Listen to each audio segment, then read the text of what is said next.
the underworld boss of City A, in order to raise 2 dead servants for his daughters, chose me and my younger brother to become the Liu family's live-in sons-in-law. After we came of age, my younger brother followed the cruel and violent eldest daughter, while I followed the gentle and quiet second daughter. For 20 years, I stayed by her side. I took 19 fatal blows for her, and countless minor injuries, through blades and flames.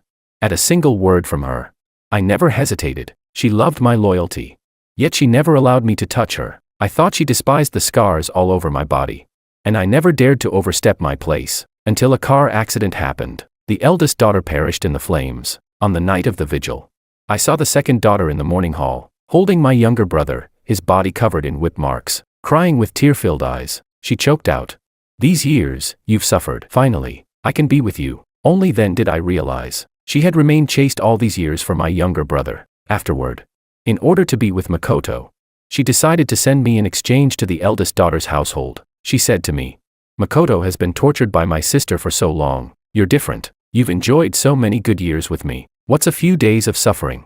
Isn't that much easier than going through blades and flames?" I agreed. This would be the last time I obeyed her command, but I never expected. On the very next day after the exchange, the eldest daughter came back. Chapter 01. When the eldest young lady, Willow, returned, dawn had just broken. The mist of late autumn had yet to disperse, and the commotion in the second young lady Freya's room had only just subsided. No one had expected that Freya, who had always been abstinent and disciplined, would have such a day of indulgence. Even less expected was that my good younger brother, Makoto, who had once been trampled under Willow's feet, could display such overwhelming prowess. Although many were dissatisfied with the second young lady's behavior, Lord Eagle had only this one daughter left. Without a doubt, she would soon become the sole master of both the company and this household, and Makoto would be her live-in husband. So aside from casting sympathetic glances at me, no one dared to say a word. My heart had already gone numb. I no longer cared how others looked at me. From the moment I put on these mourning clothes, no, to be precise, from the moment the second young lady held Makoto and kissed him passionately, everything between us had already ended. In those years, I had treated her with sincerity, and my conscience was clear. Now that she had gotten what she wanted, I no longer needed to live a life on the edge of a blade, nor lose sleep worrying about someone else's safety. Wasn't that, in itself, a kind of release? As the widower of the eldest young lady, I received a generous monthly allowance and didn't even need to work. It was practically an early, comfortable retirement. After keeping vigil all night, and being whispered about all night, everyone was exhausted and had gone to rest. According to the Liu family's traditions, I had to keep vigil for 3 days and 3 nights without moving. I had just sat down, planning to ease my aching knees while no one was around, when I saw Willow walk in, her body covered in blood. She was barefoot, her tall figure swaying as if about to collapse. Behind her trailed bloody footprints. She looked at the morning hall and her own portrait. There was no anger, no hatred. Then her gaze slowly shifted to me. I would never forget the look in her eyes at that moment. Helpless, lost, her eyes brimming with tears that refused to fall. The rims of her eyes were red, making her look especially pitiful. The moment that thought crossed my mind, I felt like I had gone mad. This had to be a hallucination. It must have been because I had been sent abroad by the second young lady 2 days ago to carry out an assassination mission. Rushed back without rest, then immediately informed to keep vigil for the eldest young lady. Kneeling for an entire day and night. I hadn't rested for too long, so I was seeing things. Otherwise, how could the always domineering eldest young lady show such an expression? Even if she had become a ghost, she should have been a vicious one that devoured anyone she saw. I asked, "Miss, are you human, or a ghost?"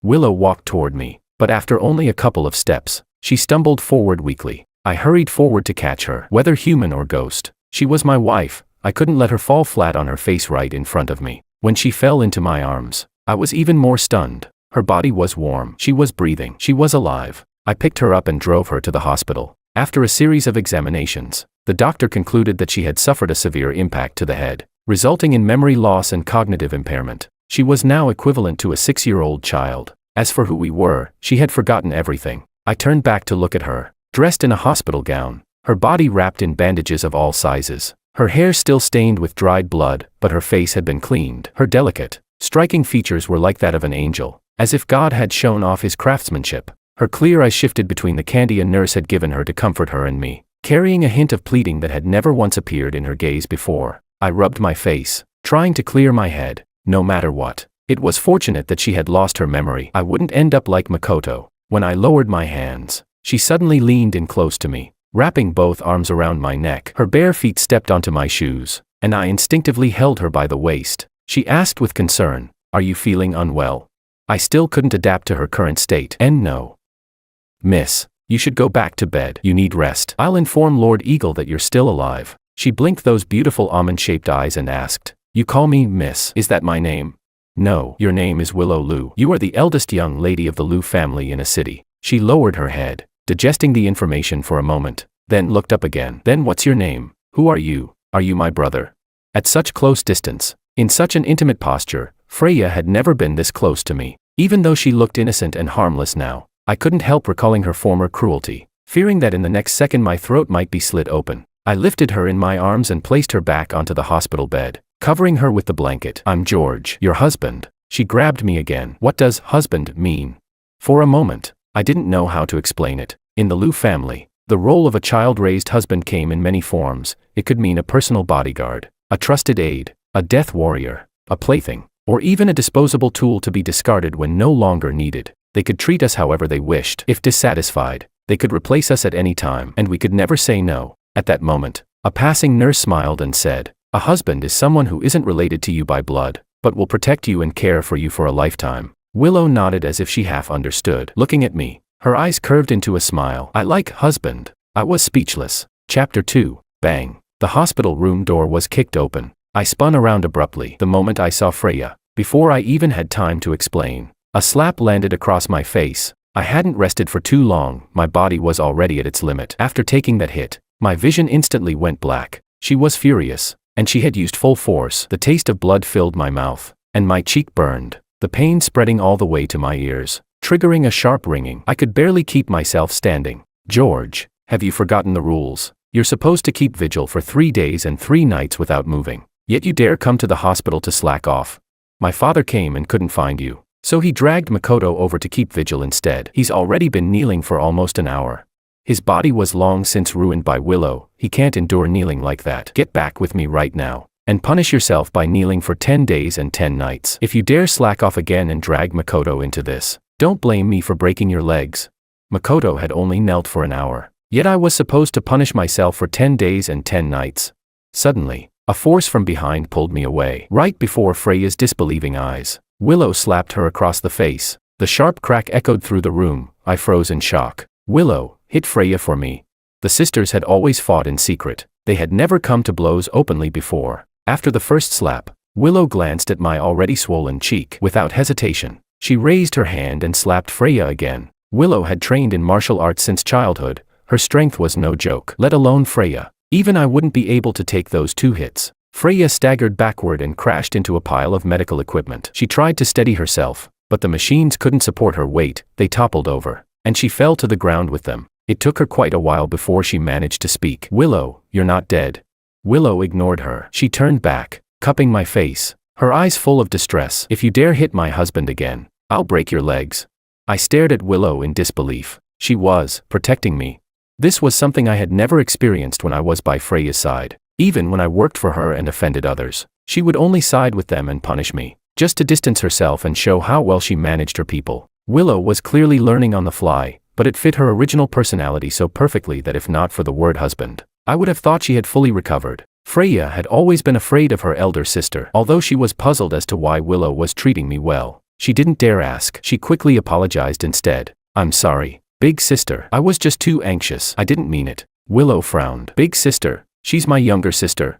Her imposing aura vanished in an instant, replaced by the curiosity of a child as she walked over and examined Freya. Freya was so unnerved by her stare that goosebumps rose on her skin. She clearly felt something was off, but didn't dare ask, only sneaking glances at me, silently asking for confirmation. I lowered my head and rubbed my cheek, pretending not to notice. Willow straightened up and said, "I remember having a younger sister, but she was very cute, chubby and soft, not ugly like you." Freya was speechless. I struggled to suppress a laugh, walked over, and picked Willow up again. "Miss, you're not wearing shoes. You'll catch a cold. Get some rest first. I'll go inform Lord Eagle, your father." Willow grabbed onto my sleeve, fear flickering in her eyes, completely mismatched with her face. "Then come back quickly." I patted the back of her hand, gently coaxing her.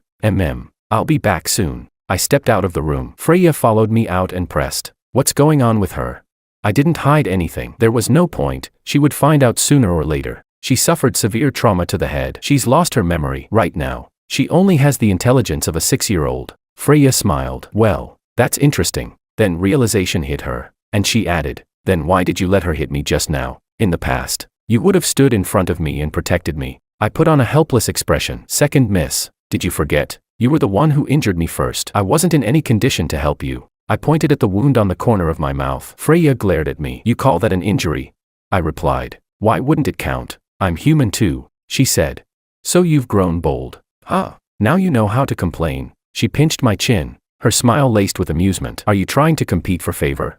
An image flashed through my mind, Makoto lying in her lap, whining about how painful a tiny hangnail on his finger was. With a hint of disdain, I said, no, I'm just stating the facts. Chapter 3. Freya clearly didn't believe me, but she didn't press further. With her face still swollen, she went off to find the doctor and learn more about Willow's condition. I took off my morning clothes and tossed them into the trash, then pulled out my phone to notify Lord Eagle. He was delighted upon hearing the news and immediately set out for the hospital with his people. After I hung up, Freya returned. George, the doctor said that based on the diagnosis, they can only confirm that she suffered severe trauma to the brain. They can't determine whether her memory loss is real or an act. I'm not at ease. Help me test her, see if she's pretending. That, at least, I didn't doubt. If she were pretending, she would never come near me. Everyone knew I had followed Freya loyally for 20 years. The kind who would stand in front of her even in death. Before Willow's accident, she had treated me as a thorn in her side. If she trusted me now, wouldn't that be like keeping a ticking time bomb by her side? There was no way Freya hadn't thought of that. I went along with her and asked, how does the second young lady want me to test her? Freya curved her lips into a smile, her gaze soft as water as she straightened my shirt collar. Do I really need to teach you? You should know that in the end, one of us has to disappear. George, you've never disappointed me when it comes to getting things done, have you? By her meaning, the result of this test would be either the eldest young lady's death, or mine. My eyes swept over the faint red marks on her neck, and I reminded her politely, second miss, mind your words. I belong to the eldest young lady now. I'm afraid I'll have to disappoint you. Freya's expression darkened. She grabbed my collar tightly. George, are you defying me? A child-raised husband cannot defy his mistress. Have you forgotten? I seized her wrist and shot back. You're the one who forgot. You chose Makoto and personally handed me over to the eldest young lady. You are no longer my mistress. Freya turned her hand and clasped mine instead. Then what about the bond we've built over 20 years? Is that not enough for you to help me? Second miss, is it really appropriate for you to bring up bond now? She had just abandoned me, and while I was keeping vigil, she spent the entire night indulging herself with Makoto, making sure everyone knew he belonged to her, and that I was nothing. And now she spoke of bonds. It was laughable. Freya flung my hand away. You've only been with her for a day. She hugged you a couple of times and you're already bewitched. Is your self-control really that weak? Then how did you even pass the training facilities test back then? I replied. You know exactly how my self-control is. Maybe you should ask how Makoto passed that test instead. Freya's voice turned cold. Makoto has loved me from the beginning to the end. He was only chosen first by my sister. He had no choice. You occupied his place by my side and enjoyed the ease he could never have. You have no right to compare yourself to him. I let out a small laugh. Right. I have no right to compare myself to him. And you have no right to order me around either. Freya bit her lip. You. The ward door opened. Willow stood there, looking at me pitifully. George, it's been so long. Are you still not done notifying them? Both Freya and I were startled. How long had she been standing there listening? Was this a coincidence? Or was she really pretending to have lost her memory? But she had no reason to. With her usual style, if she suffered a loss, she would strike back twice as hard. Why would she bother pretending?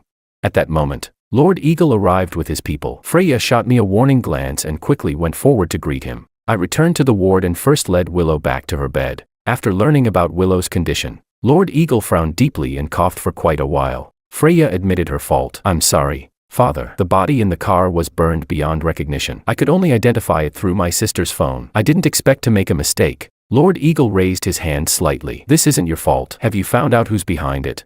Freya shook her head again. Everyone who came into contact with my sister's car that day has been interrogated under torture, even facing death. Not a single one of them said a word. Of course they couldn't. The ones she had beaten to death were all the eldest young lady's trusted subordinates, and she had thrown their families into the sea along with them, leaving no one alive, cutting off every route. Chapter 4. I only learned about this after returning from abroad. My principle in doing things has always been not to implicate the elderly or the young. The fact that she sent me away at that time must have been because she feared my soft heart would ruin her plans. When I found out about it, I no longer wanted to stay by her side. In the past, when she killed, I could still understand it as something beyond her control, forced by circumstances. But now, she killed innocent people without even blinking. I simply could no longer face that hypocritical, gentle facade of hers. I had been thinking of finding an opportunity to fake my death and get away, when I happened to catch her in the act with Makoto, and just like that, she handed me over to the eldest young lady without the slightest hesitation. Lord Eagle flew into a rage. Is this how you handle things? It's been so long and you still haven't found the mastermind behind it. You've truly disappointed me.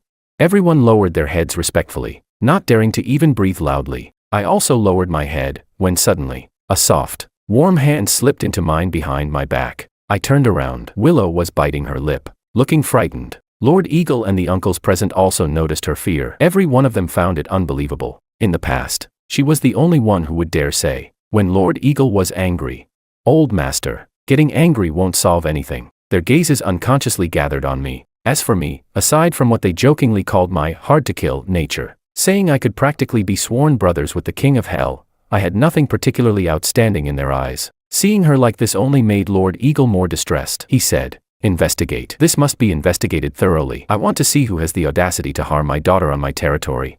Fourth Uncle Wu spoke up. "Big brother, the urgent matter now is to determine the next family head. Your health can't be delayed any longer. You need to go abroad for treatment as soon as possible. I'll personally lead the investigation and make sure to give the eldest young lady an explanation." Lord Eagle thought for a moment and said, "Then starting today, Willow will be the new head of the family. All of you are to protect her well and support her with utmost dedication." The expressions of the uncles varied. Freya's face, however, was the most dramatic. The position of family head that she had schemed so hard to obtain, Willow gained it effortlessly because of this misfortune. Even though she was unwilling, she had to suppress it with all her might, to the point that the corners of her mouth twitched. Fourth Uncle Wu said, "Big brother, isn't this inappropriate? How can Willow manage the company in her current state?" Third Uncle Zhao also voiced concern. "Forget managing the company, whether she can even take care of herself is a question. Big brother, why not let Freya take over as family head? She has a gentle temperament and has always treated others kindly. She will surely take good care of Willow." Her elder sister, Lord Eagle said firmly, "My decision is final. There's no need for further discussion. Freya, I'll compensate you with 2 commercial streets." Freya forced herself to appear obedient. "Father, I'll follow your arrangements. There's no need to compensate me. My sister ended up like this partly because of me. I failed to protect her." Lord Eagle frowned. "If I'm giving it to you, then take it. I don't want others to say I'm being partial." After a pause, he added, "One more thing, who arranged the switch between Makoto and George?" Freya replied without changing expression. "It was the eldest sister who asked me for George before the incident. Makoto was covered in injuries, perhaps she had grown tired of him." Lord Eagle glanced at Willow, who was clutching my hand tightly, and said nothing further, only leaving behind one instruction: "Take good care of her." I nodded. Yes. Lord Eagle left. He had the entire floor sealed off, arranged a medical team specifically to treat Willow, and left behind 4 of his trusted men, Jackal, Wolf, Tiger, and Leopard, to ensure the eldest young lady's safety. Chapter 5. In the hospital parking lot, Freya remained bent slightly forward. Only after Lord Eagle's car had driven far away did she straighten up, clenching her fists unwillingly. Makoto got out of the car and draped a coat over her shoulders. She grabbed it and flung it hard onto the ground. Freya snapped sharply, "Not playing favorites. His favoritism has gone all the way to another galaxy." Makoto wrapped his arms around her. "Second miss. Let's talk inside the car." The 2 of them got in, but didn't leave for a long time. After a while, the driver stepped out and walked away. The car began to rock rhythmically. I withdrew my gaze. From another window, Jackal, Wolf, Tiger, and Leopard, who had also been watching, looked away as well. Leopard sneered. "He's always saying the eldest young lady beat him half to death. Yet his waist seems to be working just fine. He can even get a car this heavy rocking." Jackal shot him a glare, signaling him to shut up. Willow, however, wasn't affected by their words at all. She stared at the 4 of them for a while, then asked me softly, "They look so fierce. I'm scared. Can you ask them to leave?" I said awkwardly, "Miss, they're Lord Eagle's men. I don't have the authority to command them." "Don't worry, they won't hurt you. Only me." Lord Eagle didn't trust me, that's why he left people behind to watch me. If I asked them to leave now, I'd be signing my own death warrant. Oh, Willow didn't seem too happy. She grabbed me again and asked, "What does family head mean?" I looked at her with mixed feelings. If she hadn't lost her memory, Then her acting was far too good. At least, I couldn't find a single flaw. Her eyes were as clear as a child's. It's a job everyone wants, but a very difficult one, she said. If it's so difficult, why does everyone want it? I don't want it. That wasn't up to you. The two sisters had been competing since they were young, whether willingly or not. Neither of them could escape that fate. I changed the subject. Don't think about it. Get some sleep. Willow pouted. I smell bad. I can't sleep. I want to take a bath. I frowned. You can't. Your injuries can't get wet. But I can't sleep like this. It feels awful. As she spoke, she started tugging at her clothes in frustration. The four men on the other side all averted their gaze, though they were still closely watching my movements. I held down her hands and coaxed her gently. Miss, be careful of your wounds. How about I help you wash your hair? You'll feel much better after that. You can wash the rest of your body in a few days. Willow reluctantly agreed. I had someone bring in a portable shampoo bed and connected the water. Just as I was about to wash her hair, Makoto walked in, holding a bouquet of flowers and a fruit basket filled with strawberries. Miss, I heard you were ill. I was very worried. He held the flowers and knelt beside the bed, looking up at her like a devout believer. That had always been her preference before she lost her memory. She liked being looked up to. Do you still remember me? I observed Willow's reaction. She stared at Makoto for a long time, then shook her head. I don't remember, but you look really ugly. Makoto was speechless. I couldn't hold it in. I let out a snort of laughter. The four men on the sofa also laughed. Back when we were among the candidates, I had fought my way through with sheer strength. Makoto had relied on his looks. He had a face that blurred the line between masculine and feminine, delicate and alluring. When he smiled, even the cafeteria lady at the training facility couldn't help but give him extra food. Back then, Willow had likely chosen him because of his looks. Who would have thought that after losing her memory, he would become ugly in her eyes? Makoto shot me a glare. Still unwilling to give up, he placed the flowers and fruit basket aside, rolled up his sleeves, and said, Miss, are you washing your hair? I used to be the one who took care of your daily life. Let me do it, so some clumsy person doesn't upset you. Willow wasn't buying it. No, I want George to do it. Stay away from me. I feel uncomfortable just looking at you. This time, Makoto couldn't even force a smile. Even with her memory gone, she still couldn't forget her dislike for him.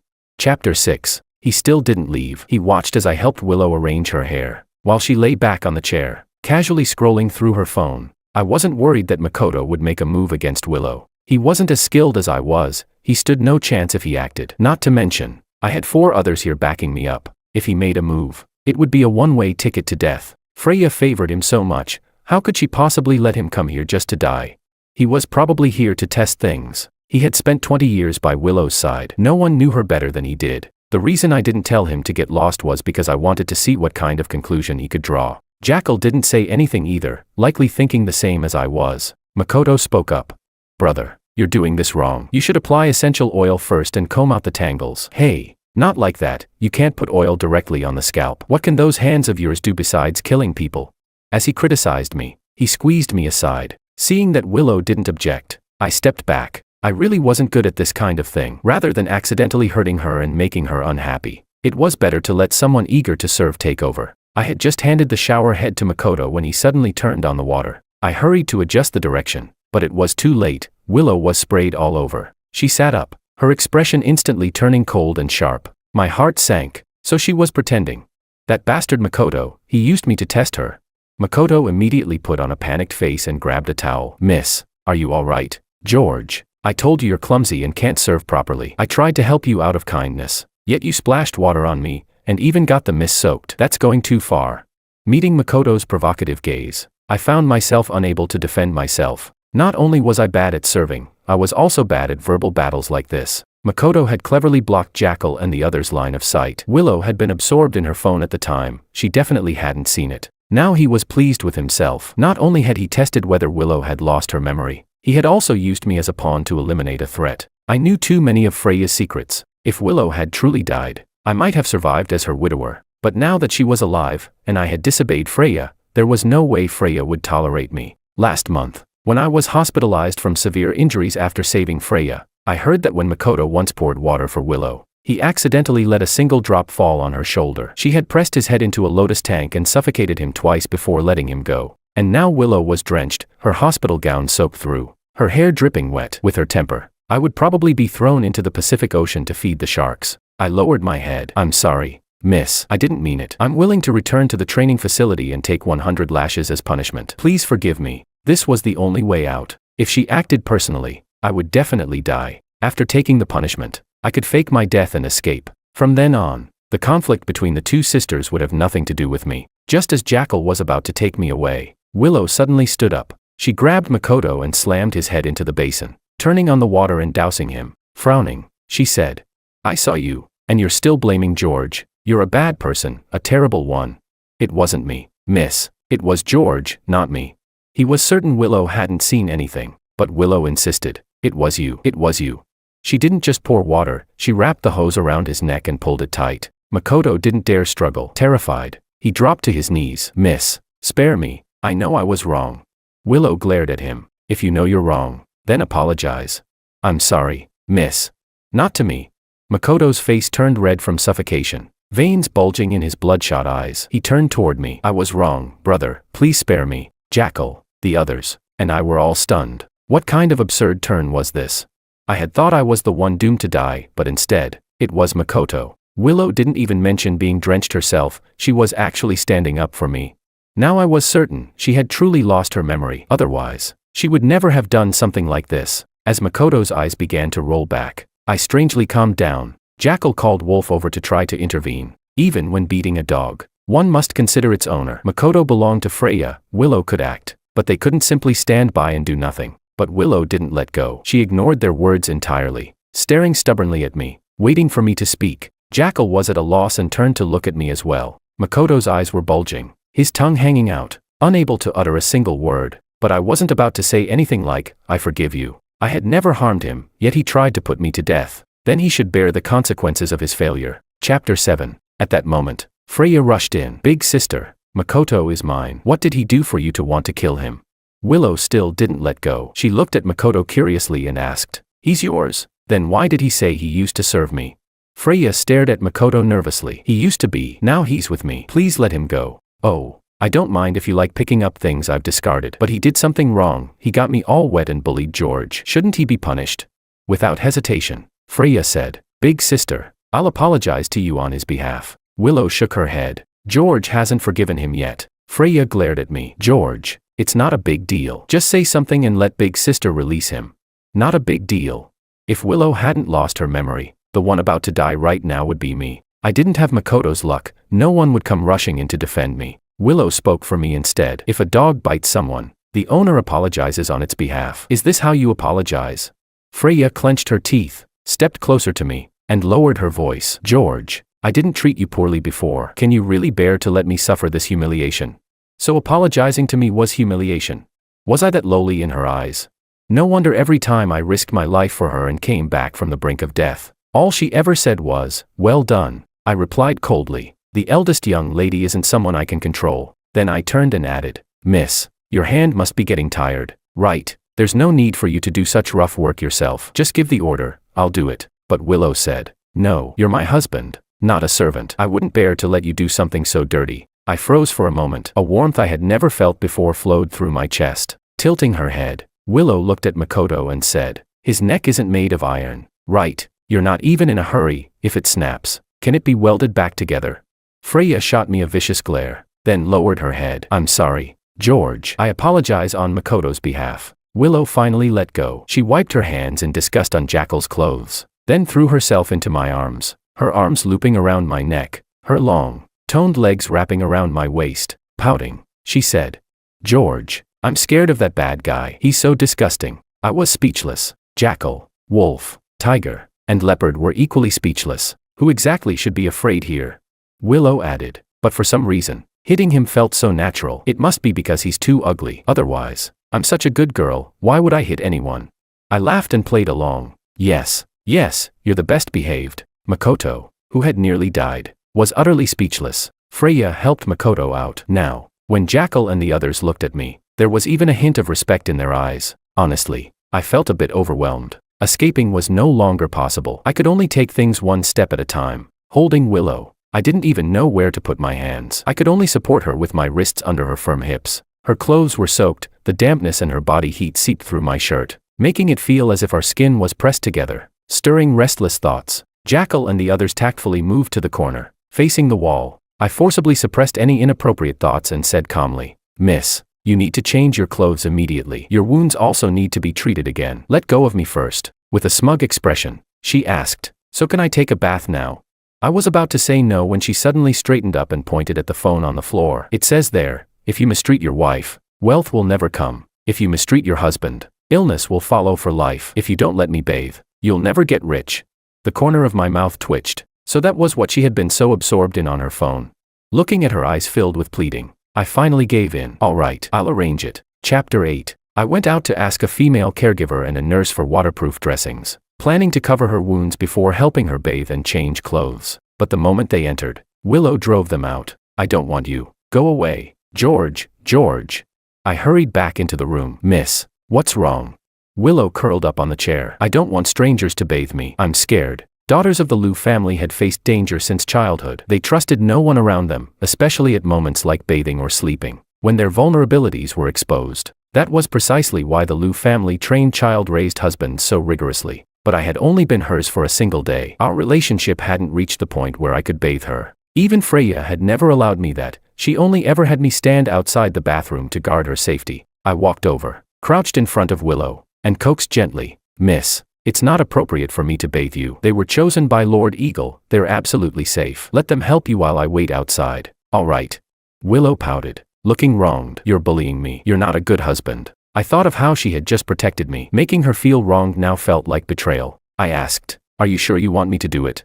She nodded. I'm sure. All right. This, however, left Jackal and the others in a difficult position. Miss, we'll stay outside the bathroom. If anything happens, just call. We'll come in immediately. Willow said, no need. You can all leave. They didn't dare leave, but in the end, they did, likely after receiving instructions from Lord Eagle. Inside the bathroom, I forced myself to remain calm as I tore open the waterproof dressings and carefully treated the wound on her face. I was just about to ask her to roll up her sleeves when she suddenly took off her soaked top. This is too wet. It's uncomfortable. I held my breath, fixing my gaze straight ahead, but my peripheral vision couldn't help drifting toward places it shouldn't. Warm air from above blew down, making my whole body feel heated. She blinked, then suddenly leaned closer. Her cool fingertips brushed against my throat. George, this thing here keeps moving. Her touch felt like an electric current, spreading through my entire body the moment she made contact. I grabbed her hand and wrapped a towel around her. Don't worry about that. Let me check your injuries. She obediently let me handle her. Some of the wounds had reopened, yet she didn't even cry out in pain. I also noticed many old scars on her body, several of them fatal wounds. Freya didn't have this many scars. She cherished her body and always had me protect her closely whenever she went out. Seeing these injuries, I couldn't help but feel that the beatings Makoto had suffered in the past weren't undeserved. After finally tending to all her wounds, I turned on the temperature-controlled shower, intending to explain how to use it so she could bathe herself while I waited outside. But the moment I turned around, she had already placed the towel aside and walked past me calmly, her graceful figure stepping directly under the water. Steam quickly enveloped her. Crystal-clear streams of water ran down her pale, faintly flushed skin. She closed her eyes, and I couldn't look away. Each droplet sliding down her body seemed to strike directly against my heart, pounding violently. My heartbeat raced uncontrollably. Even in life-and-death situations, my adrenaline had never surged like this. She shrank back slightly as water mixed with dried blood from her hair ran into her eyes. George, it hurts. She cried out, extending her pale arm toward me. Instinctively, I pulled her into my arms. My shirt was instantly soaked through, and my restraint began to crumble. She rubbed her face lightly against my chest, then looked up at me with clear, innocent eyes. In that instant, I snapped back to my senses, silently cursing myself. She was Willow, not someone I could touch, and right now, she only had the mind of a 6-year-old. Wouldn't that make me no different from someone taking advantage of her?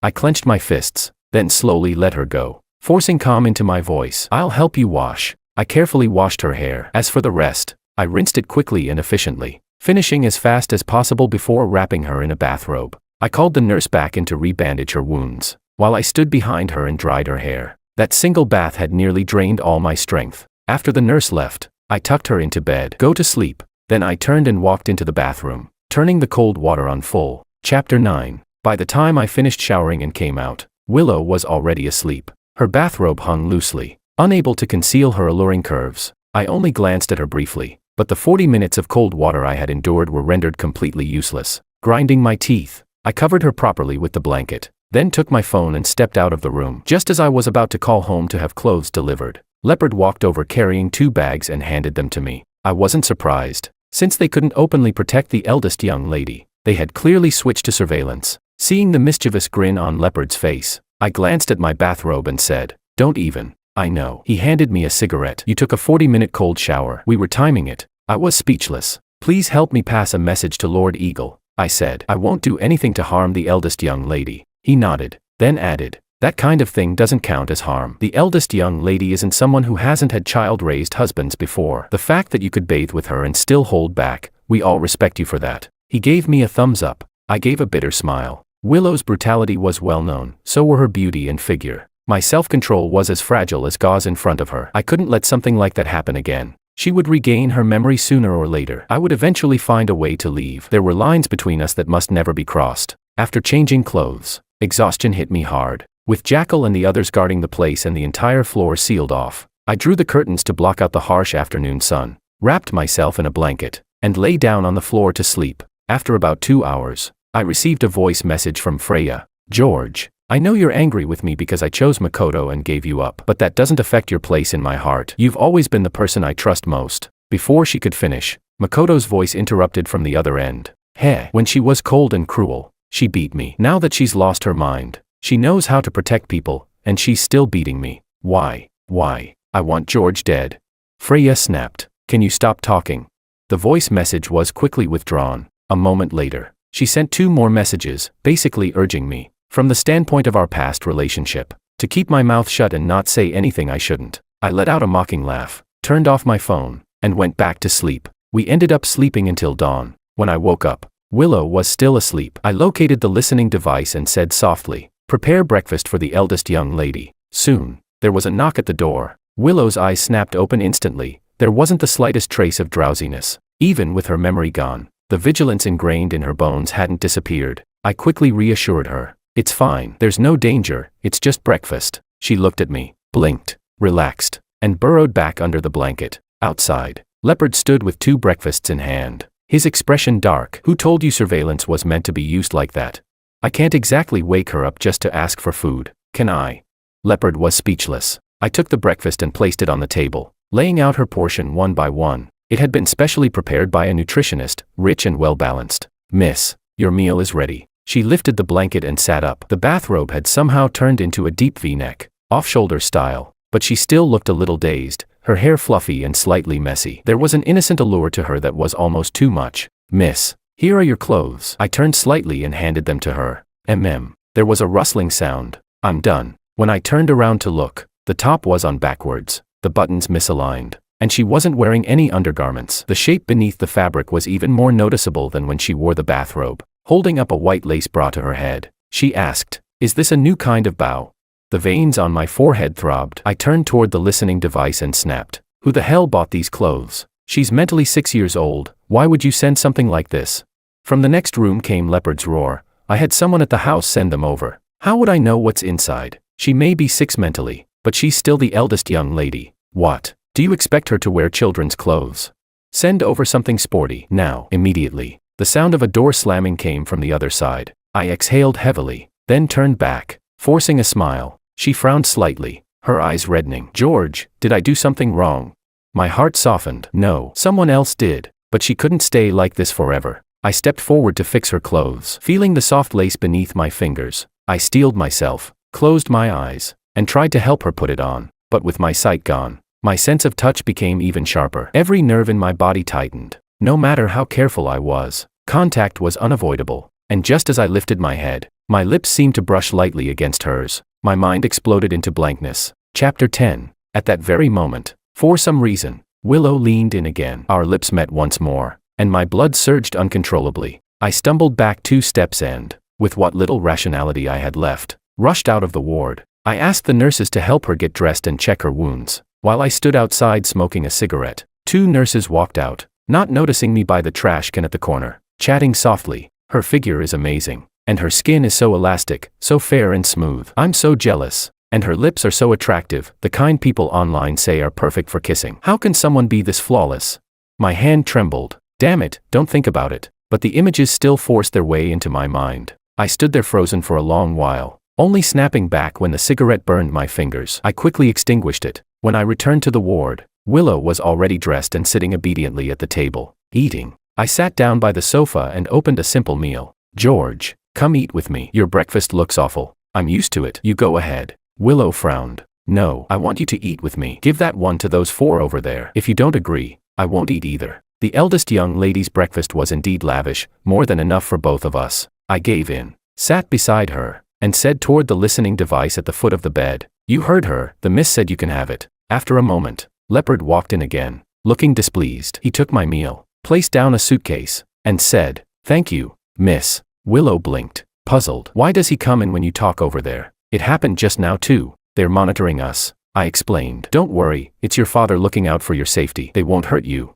Willow pouted. "I don't like it," I suggested. "Then give an order for me to leave. They'll stop listening." She shook her head and grabbed my hand. "I won't let you go. If they want to listen, let them." I smiled helplessly and patted her hand. "Eat first." "I'm not going anywhere." Willow picked up some food, just about to eat, when a scream and a heavy thud came from the next room. Immediately after, Jackal rushed in. "Miss, don't eat. It's poisoned."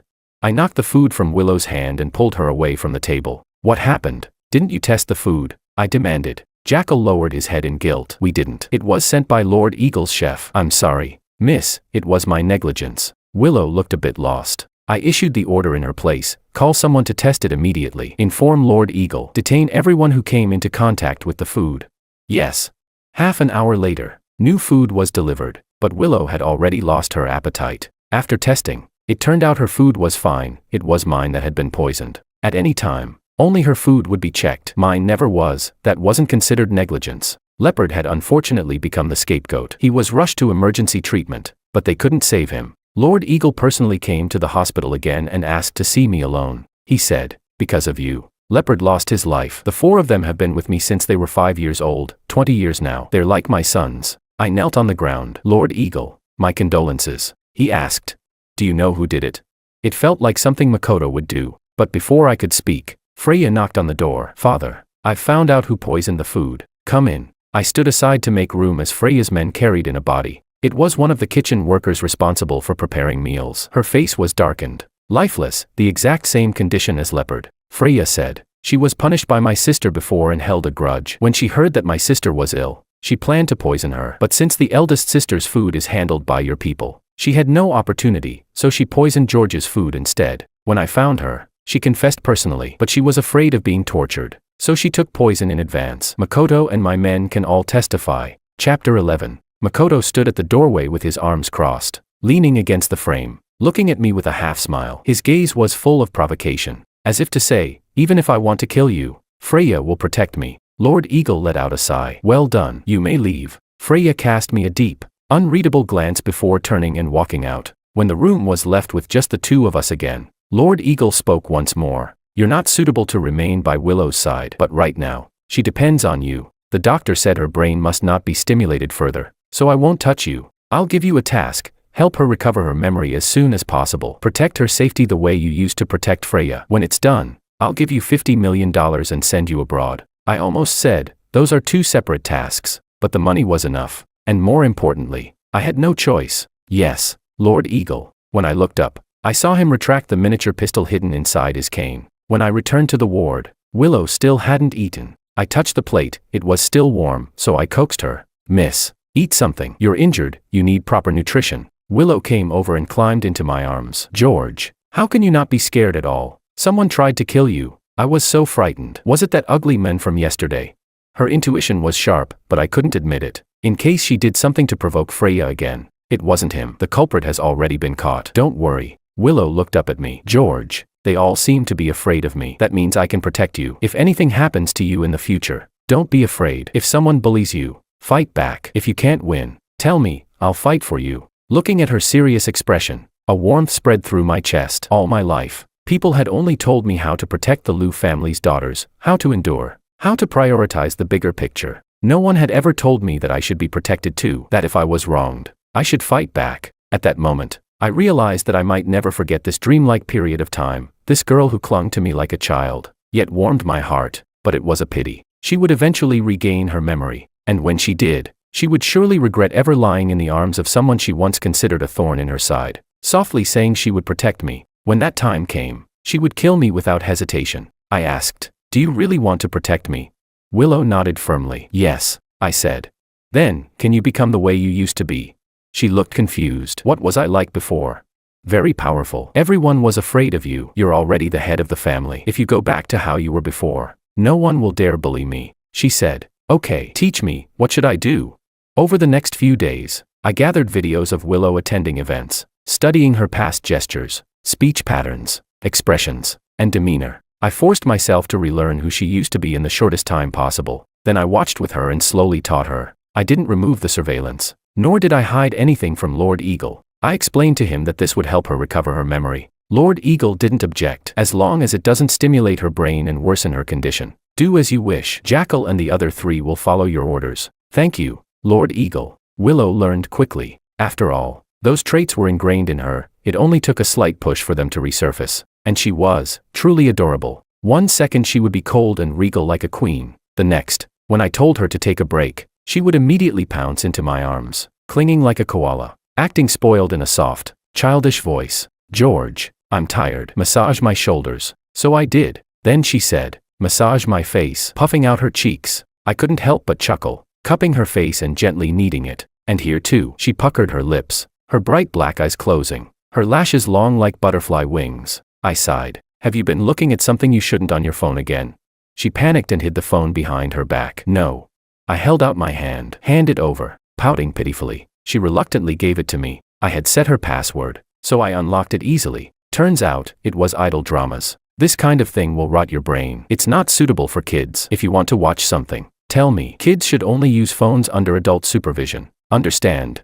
I understand. Chapter 12. That night, she pulled me onto the bed. Can I use my phone for a while?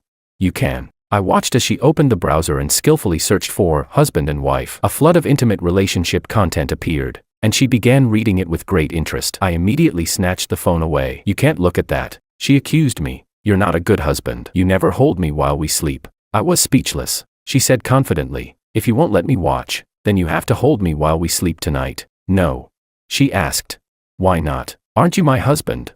I had no answer. She smiled, tugged my hand, and lay down in my arms. Her eyes closed, her breathing brushing against my chest. Even through the fabric, I could clearly feel her warmth. It was unbearable, like feathers brushing against the tip of my heart. Impossible to grasp. She said, George, if we sleep like this, will we have a baby? I jolted and pulled my hand away. I'll go get some water. You sleep first. I stepped out. Jackal handed me a box of condoms and stuffed it into my coat pocket. Be smart. Lord Eagle won't allow you two to produce a child. I frowned. Is your listening device broken? Which ear of yours heard me having such ridiculous thoughts?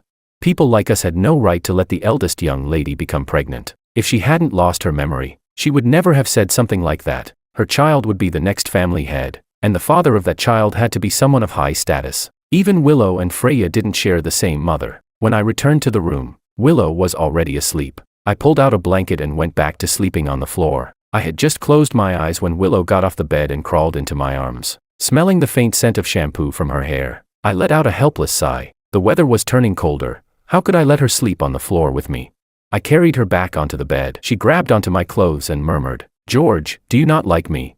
I took off my coat, warmed my hands, and held her. That's not it. Her hand slipped under my shirt, lightly tracing over my abs. George, married couples sleep together without clothes. You're doing it wrong. I wrapped her restless hand tightly in the blanket. Sleep. The day I decided to discharge Willow from the hospital, bad news arrived. Third Uncle Zhao had died at home from a heart attack. Lord Eagle's condition worsened due to the shock and he was rushed into emergency treatment. When I brought Willow to the hospital, the other uncles, along with Freya and Makoto, had already arrived. Outside the operating room, fourth Uncle Wu said, if Lord Eagle falls, then we old men will take charge together and let Freya become the family head. Second Uncle Song asked, wouldn't that go against Big Brother's wishes?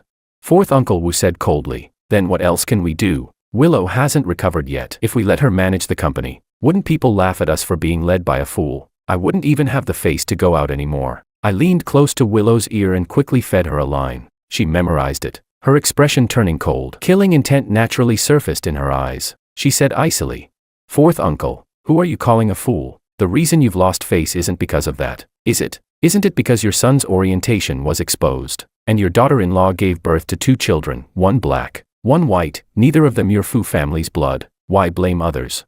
That was a sore spot for fourth Uncle Wu. No one dared to mention it. Yet Willow said it without hesitation. Chapter 13. Fourth Uncle Wu was so furious that his teeth clenched, but then he suddenly realized something. Wait, that tone. Everyone turned to look at Willow, who was walking down the corridor. She wore a tailored black suit, red-soled high heels, her hair tied into a neat ponytail. Her lips were slightly curved, eyeliner sharply lifted. Her arrogance and commanding presence were amplified to the extreme. Behind her, Jackal, the others, and I all faded into the background. Freya still noticed me. She hadn't expected Willow to recover so quickly, and even more so, that after regaining her memory, Willow would still keep me by her side. Unease flickered in her eyes. Second Uncle Song was the first to step forward. Willow, you've recovered. I had already helped Willow recognize everyone beforehand. Her memory was excellent. Willow nodded. Second Uncle, I'm fine now. Song nodded in relief. That's good. If your father sees that you've recovered, he'll be very happy. I asked, how is Lord Eagle doing? He was brought in just in time and is still in emergency treatment. But third brother, I lowered my head. My condolences. Second Uncle. Willow copied me, lowering her head as well. She was about to repeat the same words, but I leaned closer as if listening to her, then spoke for her. I understand, miss. Third Uncle will be given a proper burial. Willow blinked in confusion. Second Uncle Song said, then we'll leave it to you younger ones. I'm too old to handle things now. Freya stepped forward, cautiously observing Willow. Big sister, have you really recovered? When it came to Freya, Willow needed no prompting. She instinctively fired back. Oh, you sound disappointed. Of course not. I'm happy for you. Big sister, doesn't look like you are. Freya forced a smile. Willow waved her hand dismissively. Don't smile. It's too ugly. It's unpleasant to look at. Freya was speechless. Makoto approached nervously. Miss, I had already told Willow that Makoto had wronged her. She could deal with him however she wished. Willow slapped him without hesitation. You still have the nerve to show your face in front of me. If you weren't so filthy, I'd kill you right now. Get outside and kneel. Makoto was speechless. He quickly hid behind Freya. Freya told him to leave first. The other uncles, seeing Willow's overwhelming killing intent, didn't dare approach or provoke her. No one mentioned making Freya the family head anymore. An hour later, the doctor came out. Family of Lord Eagle. Willow was still staring blankly at the sparrows outside the window. My fault. I hadn't told her Lord Eagle's full name. I nudged her forward. This is our eldest young lady, the doctor said. The patient is out of danger, but he's still unconscious. He'll need to stay in intensive care for observation for a few days. Please go handle the paperwork. Willow nodded and turned to leave. I stopped her and had Tiger handle the paperwork instead. When Lord Eagle was wheeled out, Freya rushed forward, tears in her eyes. Father, can you hear me? You must wake up soon. Willow said bluntly. They said he's unconscious. Are you stupid? Freya was speechless. Fourth Uncle Wu finally seized the opportunity. Willow, your father is in this state and you're not worried at all. You haven't even shed a single tear. Isn't that a bit too cold-blooded? Willow had her own logic. If I cry, will he get better? And if I cry him to death instead, will you take responsibility? Fourth Uncle Wu was left speechless. Sixth Uncle nudged him from the side. Why provoke her? Chapter 14. After arrangements were made for Lord Eagle's protection, I left with Willow. Once we got into the car, Willow immediately relaxed and burrowed into my arms. George, that was so scary. Acting like a bad person is so hard. I didn't give anything away, did I?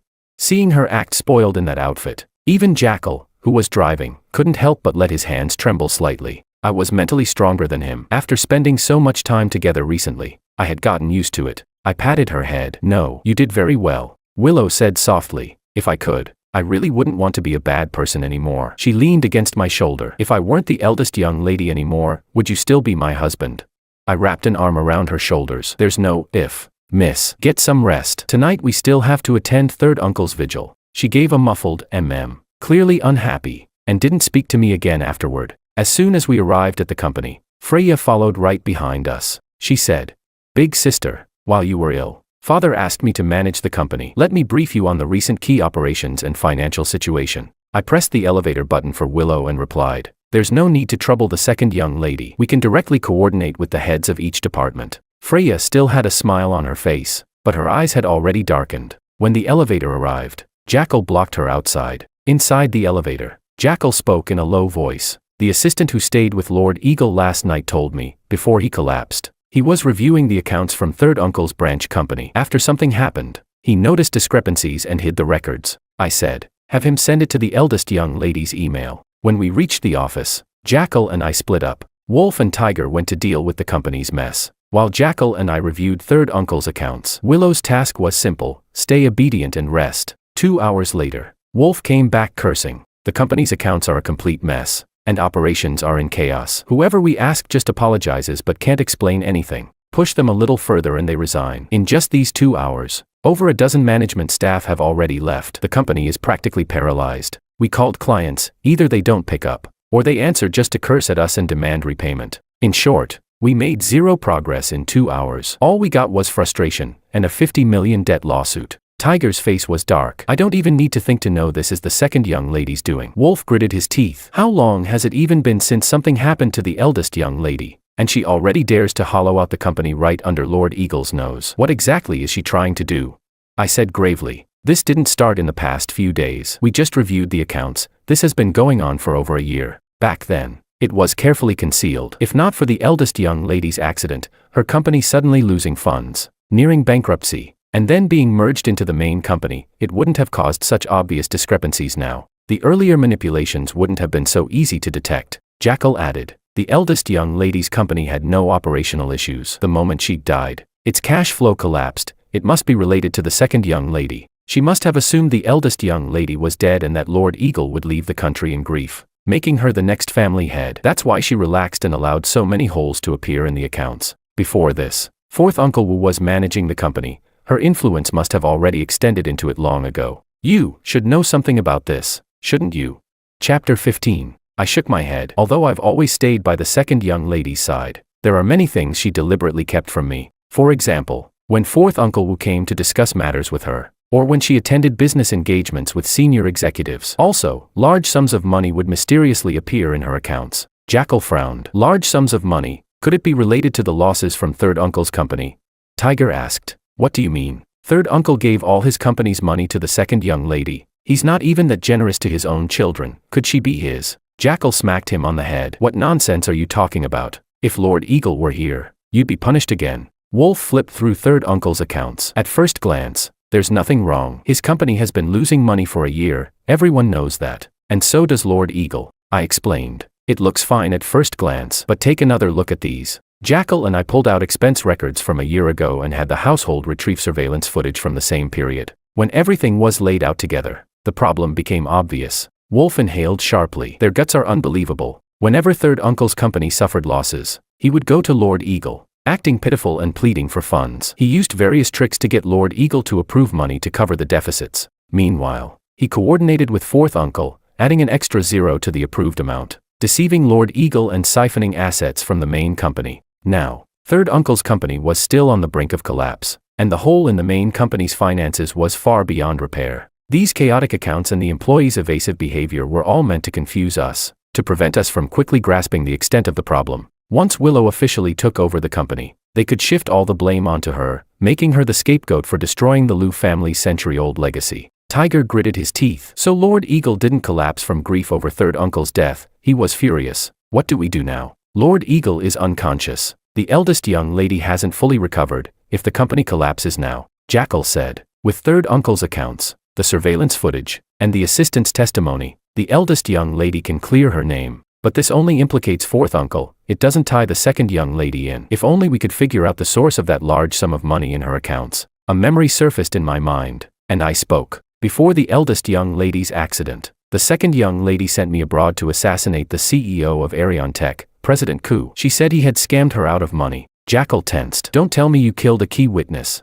I shook my head. The assassination failed. Arion Tech was just a shell company. By the time we got there, it was already abandoned. The so-called President Ku didn't even exist. Jackal lowered his head. That complicates things. They didn't have time to track someone down now. Tiger said. Whoever was behind this is extremely capable. They must have let the second young lady taste success first. That's why she kept pouring money in. That explains the funds in her account. Jackal followed. She ran out of money, so she started using the main company's funds. Third uncle and fourth uncle helped her. They must have been involved in that project. The eldest young lady must have discovered something. That's why she was targeted in that car accident. All her trusted people were wiped out along with it. I turned to Jackal. Lord Eagle already knows about what happened to the eldest young lady's subordinates. Jackal nodded. That's why he's determined to put the eldest young lady in charge. He doesn't approve of the second young lady's actions. So many lives lost, and all he did was disapprove. He didn't even punish her, only denied her the position of family head. If Willow truly regained her memory and learned that her loyal subordinates, and even their families, had been eradicated without consequence, what would she feel? Or perhaps, she would be satisfied. After all, she had gained the position of family head. I looked at Willow's delicate profile for a moment, then said seriously, "We can't save the company. The only thing we can do now is find evidence of their investment project before they frame the eldest young lady, and take them all down in one sweep. At the same time, we must protect Lord Eagle at all costs, until he wakes up and takes control again." Jackal understood immediately and began making arrangements, quietly relocating Lord Eagle. Chapter 16. That night, Tiger and I brought a full team to protect Willow as we went to Third Uncle's house to keep vigil. By drawing Freya and the others' attention here, it created the perfect opportunity to move Lord Eagle. At the same time, we could search Third Uncle's house and see if we could find any evidence related to that investment project. Willow had slept the entire afternoon, so she was especially energetic at night. To prevent her from giving anything away, I made an exception and let her use her phone. She was delighted, no matter who came. She ignored them, her eyes glued to the screen, her face glowing with what others mistook for intense focus. No one dared disturb her. They all assumed she was handling critical company matters. Freya, however, felt uneasy. Even though everything had been carefully arranged, something about Willow's behavior made her feel like there was a flaw somewhere. She circled behind Willow several times to sneak a look. Each time, she ended up confused, her expression full of disbelief. I even heard her muttering, "There's no way Willow would look at something like this, she must be hiding something." I glanced at Willow's phone. She was completely engrossed in reading some bizarre novel, full of suggestive verbs and questionable phrasing. I snatched the phone away. A collective gasp rose from the room. He actually dared to take the eldest young lady's phone. Damn it, I acted on instinct and forgot we were outside. At that moment, Willow reacted quickly. She grabbed my hand, her lips curling into a lazy, alluring smile. Feeling neglected, "Come on, keep me company for a while." Everyone immediately looked away, not daring to stare. I let out a quiet sigh of relief. Those novels weren't entirely useless after all. We went into a guest room. I locked the door and said in a low voice, "If you keep reading that kind of stuff, I won't let you use your phone for the rest of your life." Willow replied, "If you won't act like a proper husband with me, then why can't I at least see how other couples do it?" "Wait, you said, for the rest of your life?" Her eyes lit up. "Deal. You have to keep watching over me for life, no backing out." I sighed. "Let's not talk about that now. I'm going to Third Uncle's study. Stay here. If anyone knocks, tell them to get lost." Willow immediately tensed, grabbing my hand. "No, I don't want to be apart from you. I'm scared. Just forget the evidence. If the company collapses, then it collapses. What does it have to do with us?" It might not have anything to do with me, but it had everything to do with her. This was the best thing I could leave her. If I could use this opportunity to bring down the second young lady, secure Willow's position as family head, then I could leave with peace of mind. Be good. Once I get the evidence, I'll take you home to sleep. She was reluctant at first, but the moment I mentioned sleep, her eyes lit up again. "This time we sleep without clothes. I want to be on top." I was speechless. Looks like I'd have to figure out how to enable parental controls on her phone. After settling Willow, I climbed out through the window, carefully navigating the surveillance blind spots, and made my way up to the third floor. Third Uncle's study was connected to his bedroom. I had only been there once before, to deliver documents for Freya. Out of habit, I had memorized the surveillance layout. I entered the study and searched through the desk and bookshelves, but before I could find anything useful, I heard the door open. I quickly slipped into the bedroom and hid behind a half-closed door. The ones who entered were Freya and Fourth Uncle Wu. "Have all the contracts, documents, and related materials been destroyed?" Wu replied. "Do you not trust how I handle things? No one knows anymore that he partnered with us and got scammed in that investment." Freya took out another stack of documents from her bag and scattered them across the table. Wu glanced at them. "You're going to pin this on Willow too?" Freya said calmly. "Who else? Someone has to take the fall for Third Uncle's death. If he hadn't lost his nerve and tried to report me to Father, I wouldn't have needed to kill him. Now that Father is unconscious, Second Uncle Song is timid, and the rest of the uncles are all on our side, no one can protect Willow anymore. All of you used to praise her intelligence. Let's see just how capable she really is, whether she can break out of this situation. And if she can't, that burial spot I had specially prepared for her, the one said to doom a person's soul forever, will finally be put to use." It wasn't easy finding it. Wu nodded. "All right, I'll gather more people, just in case Willow makes a move." I stopped the recording. I hadn't expected to obtain the evidence so easily. Freya suddenly looked toward my direction. "Who's there?" Chapter 17. Fourth Uncle Wu narrowed his eyes. "It's pitch dark in there. How could there be anyone?" Freya said. "I just saw a flash from a phone. It looked like a face." Wu grew uneasy. Don't scare me like that. Third brother's body is still downstairs. Freya smirked. That's funny. You never blink when killing people, but now you're afraid of ghosts. She walked over, pulled the door open, and turned on the lights. The room was empty. She checked the closet, the bathroom, bent down to look under the bed, then walked to the window and glanced outside, her gaze sweeping across the surveillance points. This area just happened to be a blind spot. Wu asked. No one, right? Freya still wasn't reassured. The fleeting face she had seen lingered in her mind. The more she thought about it, the more it resembled someone familiar. She pushed Wu aside and strode out. Only after they left did I release my hold on the skeletal frame under the bed. I lay flat for a moment, then pushed myself up and rolled out. I moved to the window, about to climb down, when Freya's voice sounded behind me. I knew it was you. She had come back alone, a gun in her hand. From outside the window came the faint sound of banging on a door downstairs. Willow shouted, "Get lost," but the pounding didn't stop. Wu's voice rang out. She's the one who killed third brother. If she becomes the family head, none of us will survive. Capture her, make her pay with her life. Many voices echoed in agreement, along with Tiger's shout, "Protect the eldest young lady."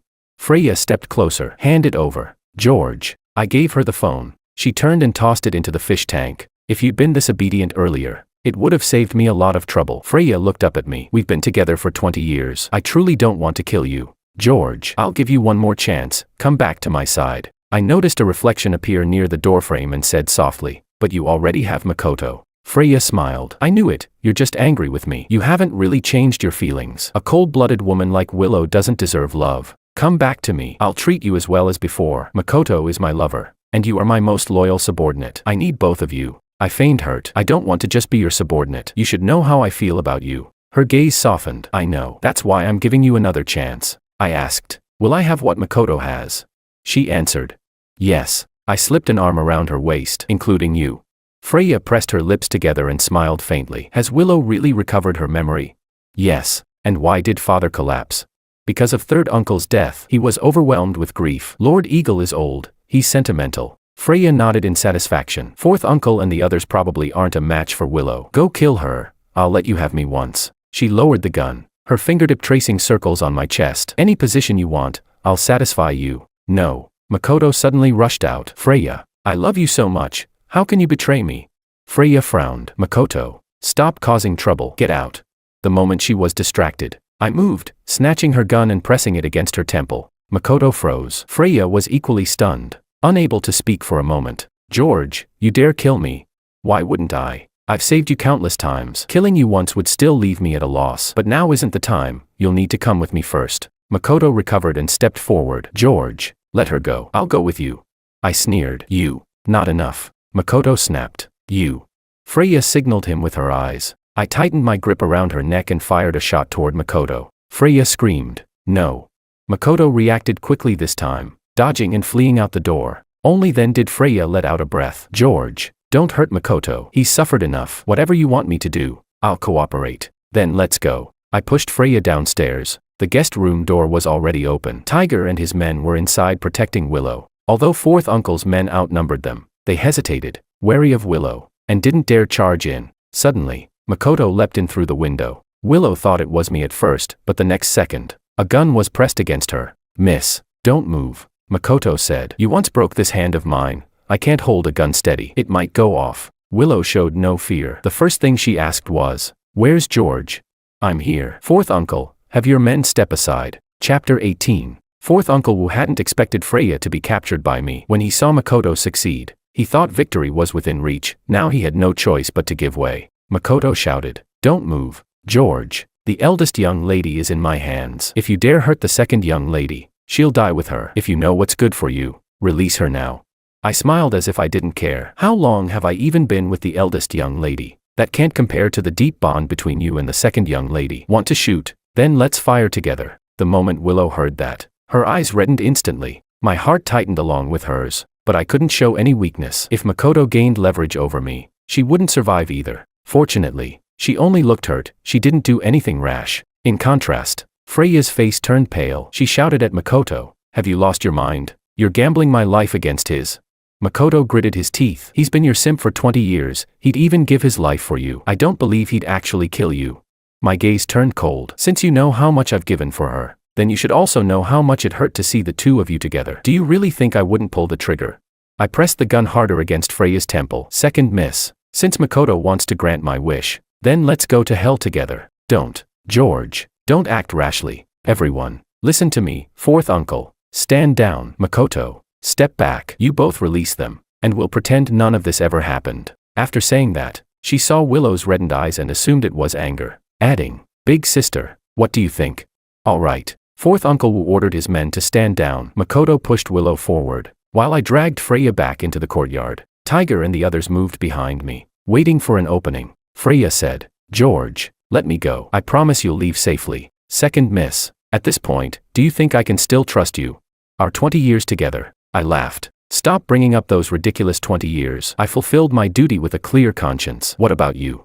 I treated you well. I cut her off. Is your idea of treating a loyal subordinate well making him risk his life for you again and again? Then you'd better treat Makoto just as well. Freya fell silent. Makoto and I slowly moved forward at the same time. We stopped when we were only 2 meters apart. I released Freya. She walked forward slowly. Makoto released Willow as well. She walked toward me. The calm expression on Willow's face made me hesitate. Was the former eldest young lady back? Or had my Willow grown? As she brushed past Freya and met her gaze briefly, she turned to me, her eyes reddened again, lips pouting in grievance. My heart clenched. It was her, still the girl who would cling to me and act spoiled. And in that fleeting moment of distraction, Makoto fired. Without thinking, I rushed forward and shielded Willow with my body. A piercing pain exploded in my back. It felt as if a hand had torn open my chest, squeezing all the air out of my lungs at once. Breathing became difficult. My vision blurred. I could barely make out her tear-streaked face. George. I heard her cry out. A wave of fear surged through me, stronger than anything I had ever felt, even when facing death before. My girl. How many tears would she shed now?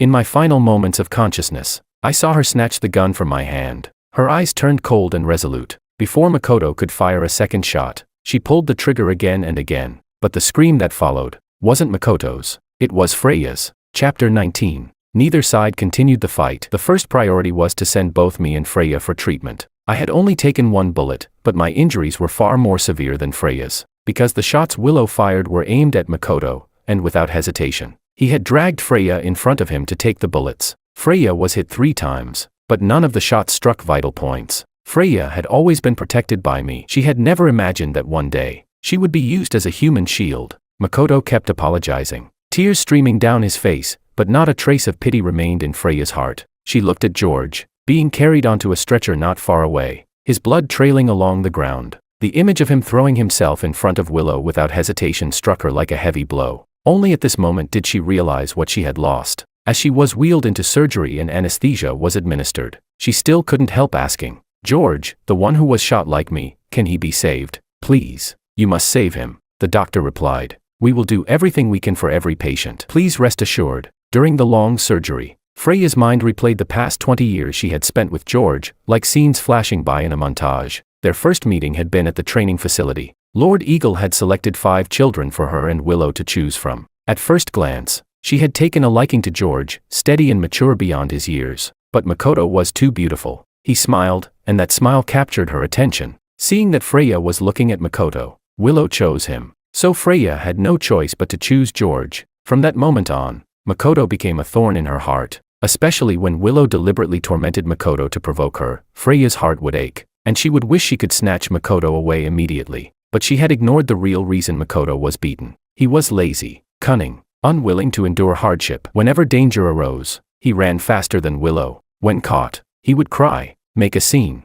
and play pitiful. Willow never indulged him, each punishment harsher than the last. Yet he never changed. All he did was complain behind her back and secretly smear Willow, until he realized Freya's feelings for him and found his true backing. Before, Freya couldn't see Makoto's flaws, but today, she finally did. There truly was no comparison. In the 20 years she spent with George, no matter what danger she faced, he always protected her, ensuring she emerged unscathed. At 9 years old, she was kidnapped. While the kidnappers negotiated with Lord Eagle, George crawled through the ventilation shaft, pulled her in, and pushed her ahead to escape, only to be discovered himself. Without hesitation, he sealed the vent entrance, buying her time to flee. By the time Lord Eagle stormed in with his men, George had already taken down 4 kidnappers. The remaining 4 were about to kill him in rage, but Lord Eagle arrived just in time. That time, George had 4 broken ribs, 3 stab wounds, 1 severing a major artery. If he had reached the hospital even a minute later, he would have died.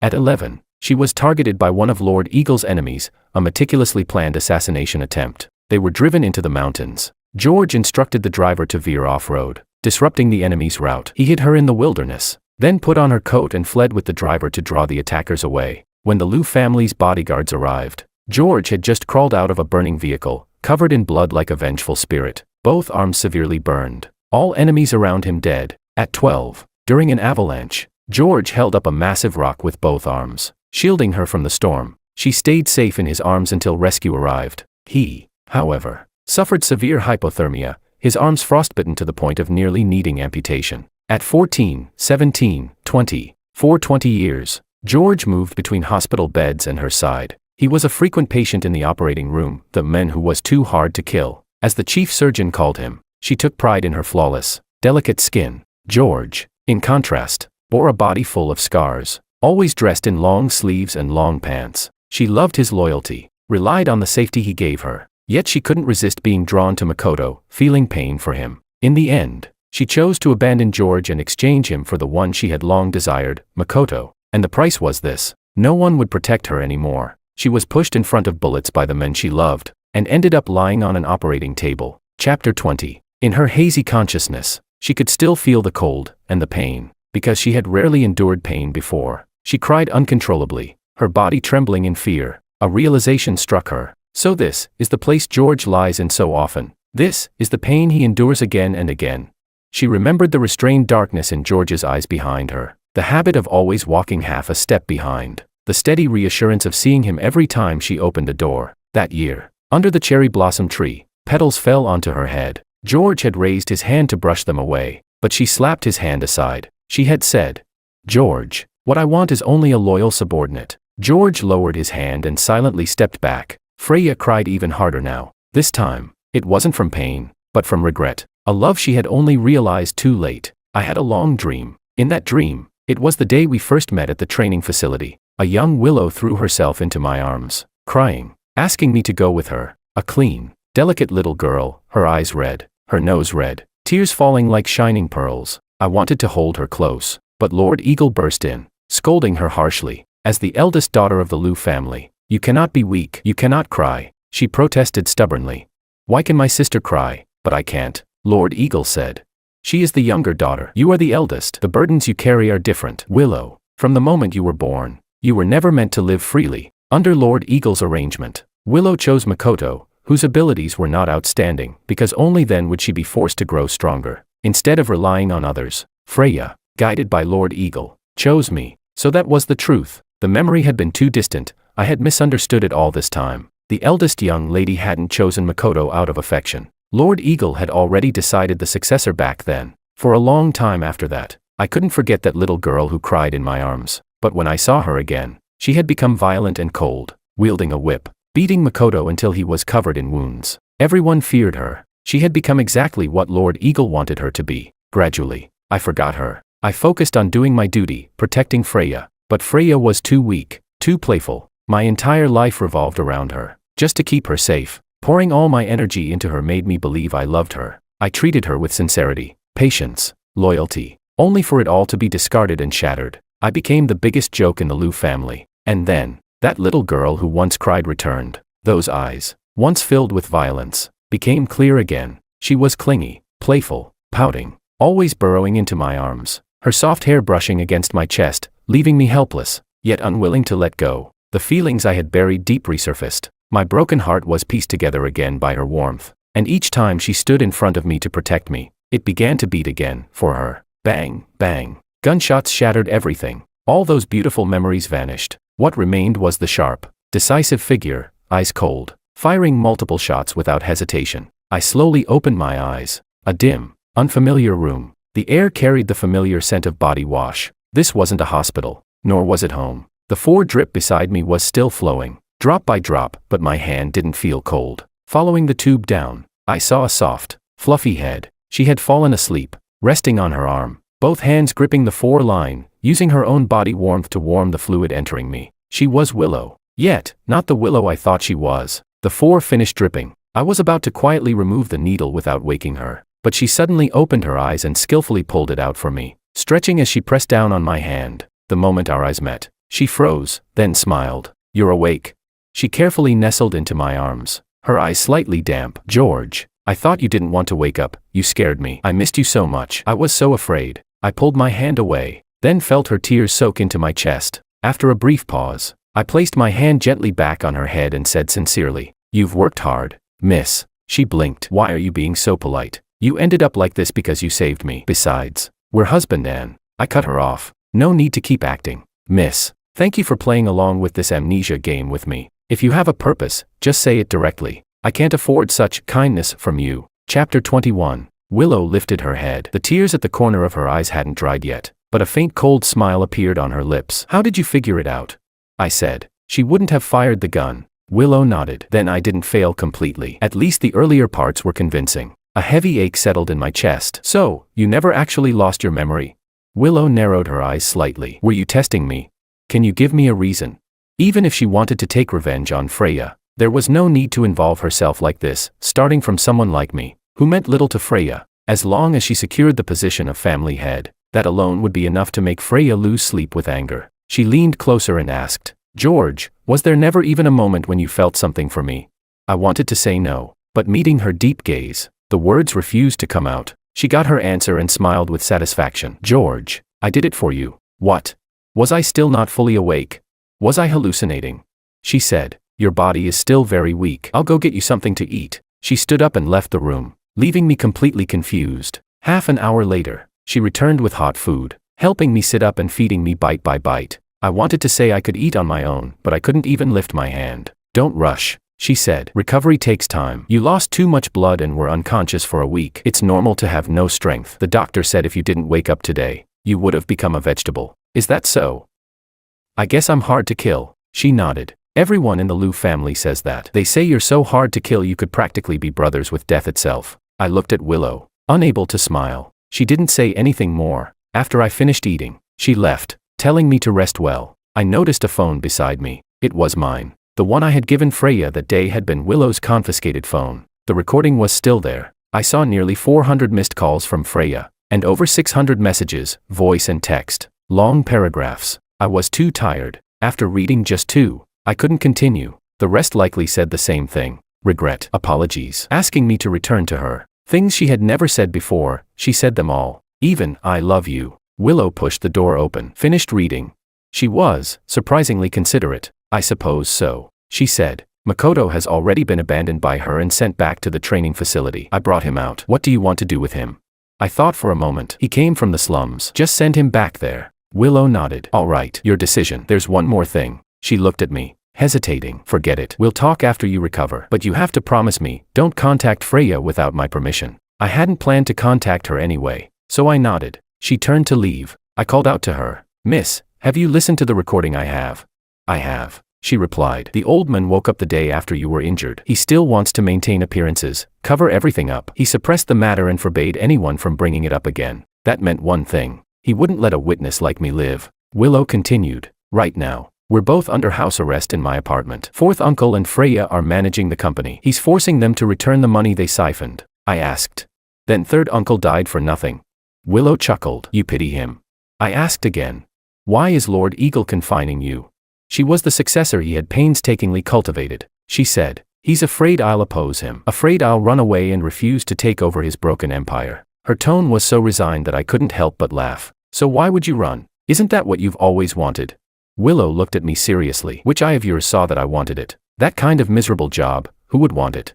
My smile froze. I remembered what she had said before, that she didn't want this burden, and I remembered her question. If I weren't the eldest young lady anymore, would you still be my husband?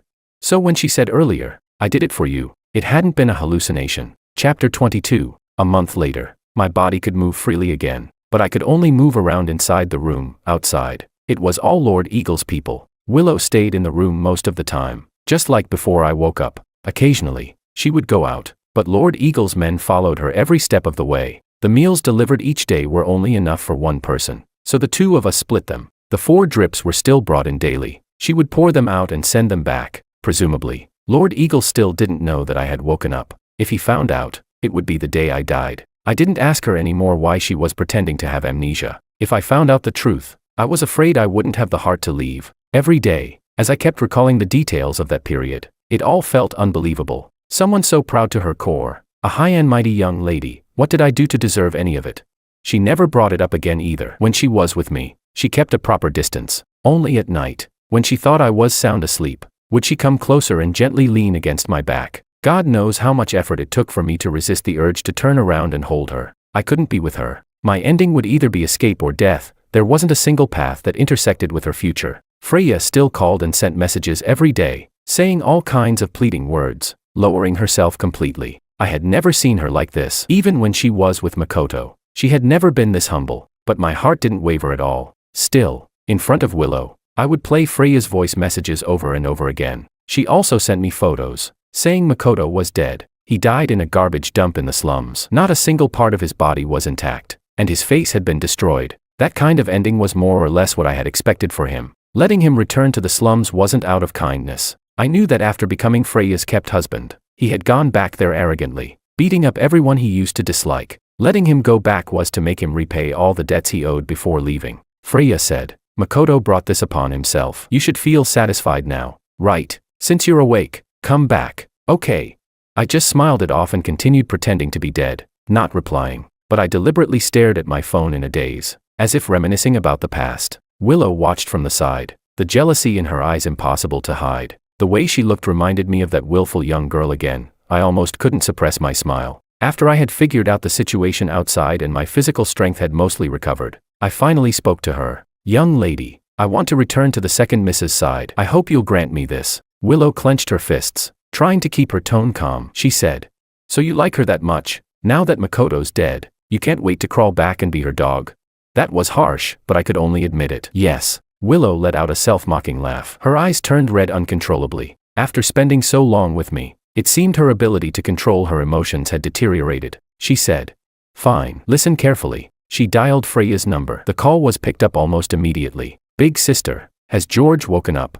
No. The doctor just confirmed that he'll never wake up. He's become a vegetable. Do you still love him?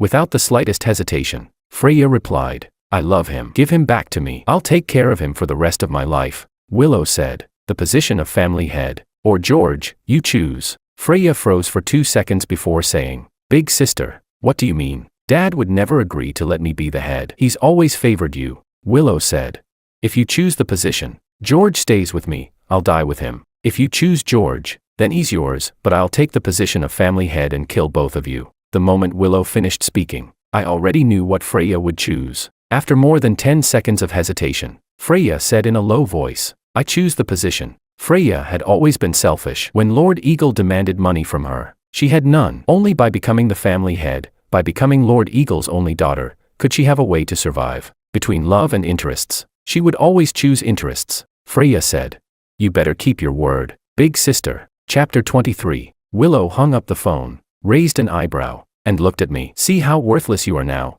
I didn't see that. I thought this was the most valuable bet I had ever made. When I heard her say she would die with me, I almost couldn't hold back my tears. Willow pressed her lips together and said, she's not someone worth loving. You've been seriously injured again and again trying to protect her. Has she ever felt heartache for you? Do you know how jealous I was watching you throw your life away for her over and over? I was so jealous I was going insane. I even pretended to be crazy and foolish just to have you, George, but you chose her again. Willow lunged at me, pushing me down onto the bed. Her burning tears fell onto my chest. Her lips followed, kissing me without any order, tearing open my shirt, venting the emotions she could no longer suppress. I stopped holding back as well, wrapping my arms tightly around her slender waist, kissing her back, letting her understand my feelings. She lifted her head, her chest heaving as she said, "Humph. I pretended to be pure for so long, turns out you like this kind of forceful love." I said, "I like you." Willow froze. I struck the back of her neck with my palm. She collapsed onto my chest. I coughed dully a couple of times. The wounds that hadn't fully healed throbbed faintly, but I still held her tightly, reluctant to let go. Carefully, I kissed away her tears, then lingered on her lips for a long time, engraving her sweetness into my very bones. "My young lady, I wish you a brilliant future and boundless glory." I left the phone for her, then pulled the door open and rushed out. Under the night sky, the harbor had a unique beauty. Lord Eagle sat in a wheelchair, personally seeing me off on my final journey. Lord Eagle, you've broken your word. Lord Eagle smiled. This sea leads abroad. Letting you die here counts as sending you overseas. As for the 50 million, I'll burn it for you. Do it. Jackal walked over and tied 2 dumbbells to my feet. Sorry, just doing my duty. I nodded. Understood. Please take good care of the young lady in the future. Jackal looked at me in surprise. Kid, you're still playing the innocent lover at a time like this? I said. If I wait until I'm dead, that's a ghost romance. I'm not into that. Tiger lit a cigarette and placed it between my lips. You're the luckiest one in the Liu family. If you die by my hand, I can brag about it for the rest of my life. I took a deep drag and slowly exhaled. Maybe do something worthwhile before you brag. Then let's do it. Tiger covered my head with a sack, and together with Jackal, they carried me and threw me into the sea. Splash. Seawater flooded into the sack as my body rapidly sank. With effort, I moved my hands from beneath my feet to the front, just about to bite through the rope. Splash. What was that? Did Lord Eagle discover they had gone easy on me? I quickly broke free from the sack, only to see light suddenly illuminate the surface of the sea, revealing Willow's face, beautiful like a sea siren, as she desperately swam toward me. On the shore, many people shouted, "Young lady, pull her back up."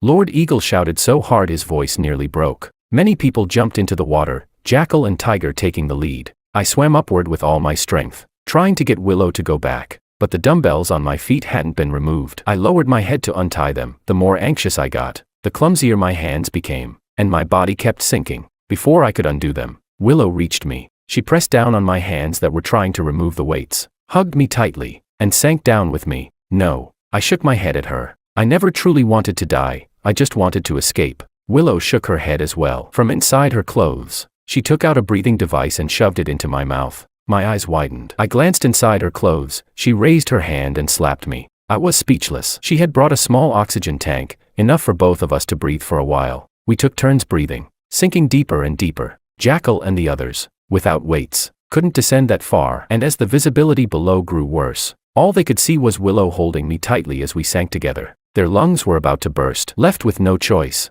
they all surfaced. Chapter 24. Lord Eagle waited anxiously. Jackal shook his head. Lord Eagle, we couldn't stop her. The young lady died for love. Lord Eagle shouted in collapse. Useless fools. All those years I spent raising her were for nothing.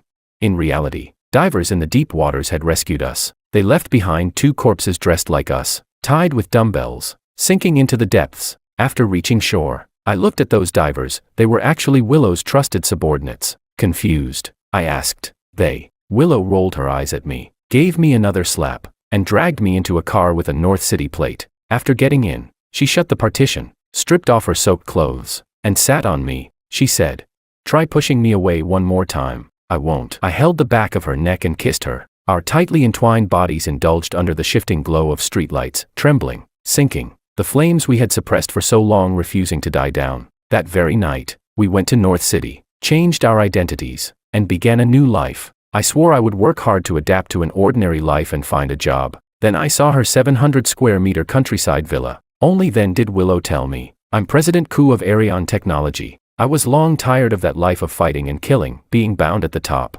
constantly disguising myself with brutality and bloodlust. So I set a trap for Freya and the others. When they started wanting me dead, I withdrew all the company's funds, left them with a mess, and faked my death to escape with my loyal subordinates. The bodies in the car were assassins sent by Freya to kill me. The injuries my people suffered, I'll make Freya pay for them double. The only thing I couldn't let go of was you. I wanted to take you with me, but I wasn't sure you would come. So I had no choice but to pretend to have amnesia, go back to find you, and get close to you. At this point, she got angry again. "Idiot, you'd rather suffocate than touch me. Yet after everything Freya did to you, you still stayed loyal to her. Are you stupid?"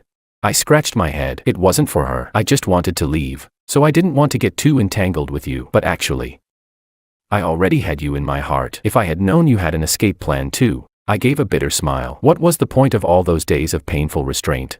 She said, "You don't need to work. We have more money than we could ever spend in this lifetime. All the farmland here is mine. You just need to farm properly." "Yes, ma'am, my wife." Later, Freya got her wish and became the family head. But she only held the position for 1 day before a recording I had scheduled to be sent 3 days later got her arrested. With multiple crimes combined, she and 4th Uncle Wu were both sentenced to death. Lord Eagle struggled to keep the company afloat. But even after exhausting everything, he couldn't reverse the decline. The Liu family's century-long legacy came to an end. All the orphans in the reformatory were granted their freedom, with his daughter's death for love and the company's collapse. Lord Eagle was dealt a heavy blow overnight. His hair turned completely white, he seemed to age more than a decade. Freya called him every day, begging him to save her, but he ignored her. Under Jackal and the others' care, he had planned to spend the rest of his life in frailty, but unexpectedly, a group of mysterious people arrived and abducted him to North City. When he opened his eyes again, he saw a paradise-like villa,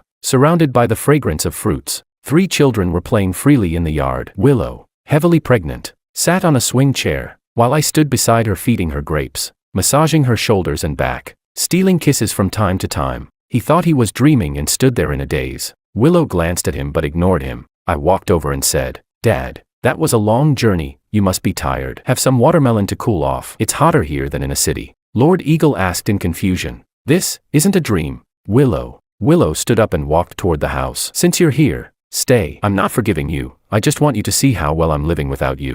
Lord Eagle smiled. "Good. As long as you're living well, that's enough." Lord Eagle passed away in the 2nd year after coming to North City, closing his eyes with his 4 grandchildren by his side, and the days between Willow and me would continue in happiness.